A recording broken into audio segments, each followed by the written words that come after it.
আসসালামু আলাইকুম ওয়ারাহমাতুল্লাহি ওয়াবারাকাতুহু। একটি মেয়ে প্রতিদিন গোসল করতে যেয়ে গান গাইত। সে গান গাইত, কাছে এসো কাছে এসো কাছে এসো না। ক্লোজ আপ কাছে আসার গল্প এরকম একটা বিজ্ঞাপনে আপনারা হয়তো এই গানটা অনেকবার শুনেছেন। এই মেয়ে গোসল করত আর গুনগুন করে এই গান গাইত।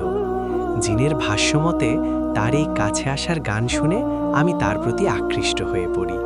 সে যখন কাছে এসো বলতো, আমি থাকতে পারতাম না। জিনের আরও কিছু তথ্য শুনে আরও অবাক হবেন।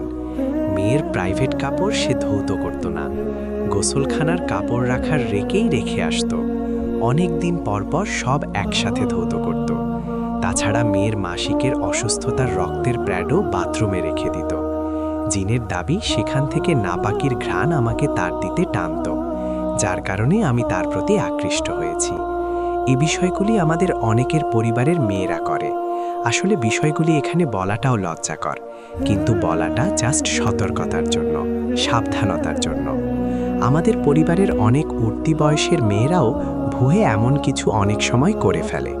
তাই আমরা অভিভাবকরা যারা আছি, আমাদের মেয়েরা যেন এ বিষয়গুলির প্রতি খেয়াল রাখে, তাদেরকে এ ব্যাপারে সতর্কতা ও তাগিদ দিতে থাকা।